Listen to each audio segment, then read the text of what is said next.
I started out as a regular nun, right? Teaching kids in a parochial school. I never dreamed one day that the call of God would take me into a prison, much less onto a death row.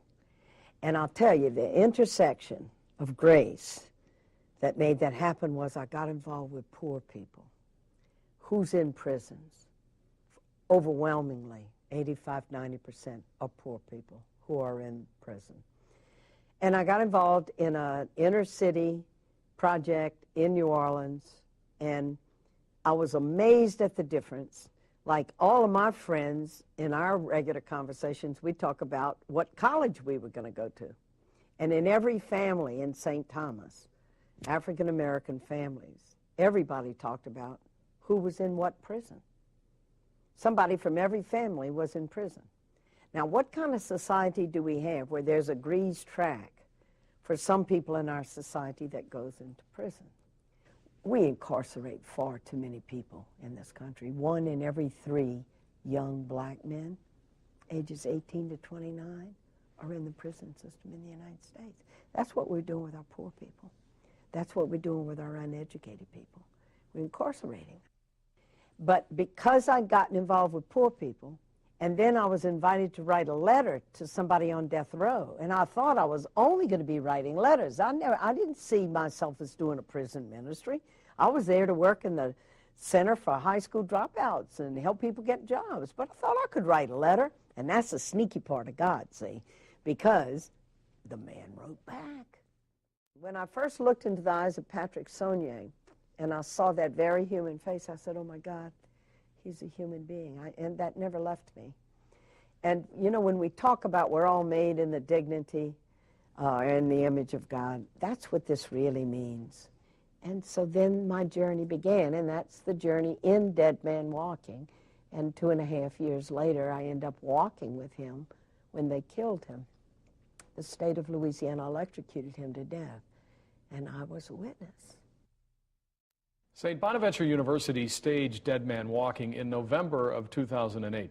And joining us today on Matters of Faith is Dr. Ed Simone. He is the chairman of the Department of Visual and Performing Arts at the university. Ed, welcome. Thanks, Kevin. It's great to be here. Why did you decide to stage this play? St. Bonaventure was celebrating its 150th anniversary last year, actually finishing this year. And I was thinking about what we were going to do, you know, something special to celebrate the 150th anniversary of the school. And I was at a theater conference, the Association of Theater and Higher Education Conference in New Orleans. And Sister Helen was the keynote speaker, along with Tim Robbins' pre-recorded speech to us. And I found out about the Dead Man Walking Theater Project. And I thought, well, this is fabulous. It ties in with the themes of social justice and nonviolence and the Franciscan mission of the school. It was a great opportunity for student actors as well, emotionally intense, and for technicians as well, because interesting use of multimedia and so forth, in our production at least. So I thought, wow, this is great. And I chatted with Sister Helen while I was there. And she was like, oh, yeah, you got to do it. You know, she's very enthusiastic. You know, you got to do it. Could you see a change in the students from the time you first decided you were going to go with this play through the rehearsals and the performance? Could you see a change in their attitudes about the death penalty, their conversations? I don't know if there was necessarily a change in attitude.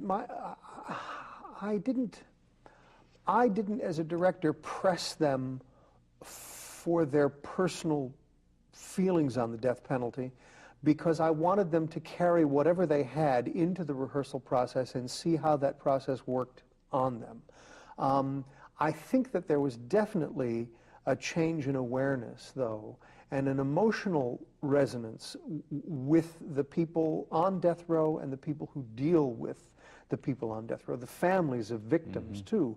It's interesting, you know, the play is very balanced in its presentation of that everybody connected with these crimes are victims, and that the victimization of the families is just one part of that whole situation, and the social justice issue of it for the actors and for the technicians involved in the show, I think, really got brought home by those really emotionally intense scenes that, you know, Tim Robbins, in converting the Sister Helen's book and the movie script into this play version, was able to put out there. It really was pretty marvelous.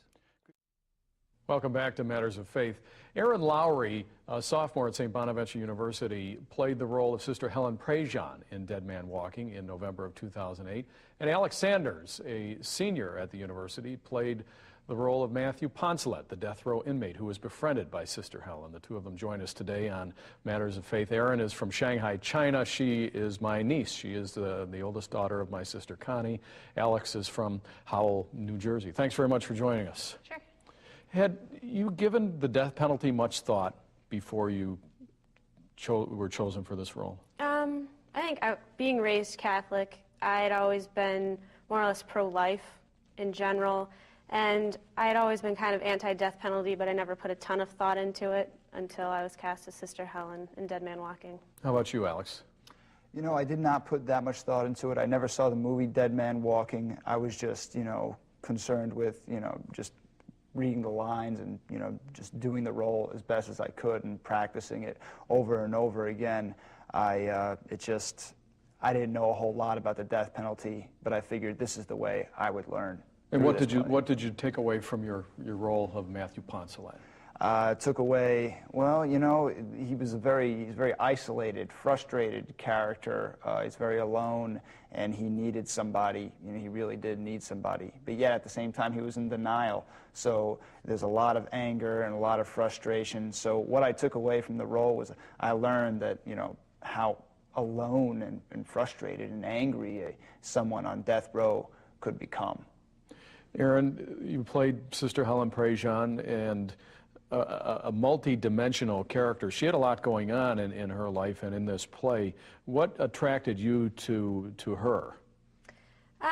I think what I really liked initially was she was a young woman. We were playing her as a very young woman. She was a little naive, and I sort of felt that I related to her in that instance. I'm young, kind of naive about the world a little bit, especially I've never had to experience anything like she did, going in and meeting a death row inmate.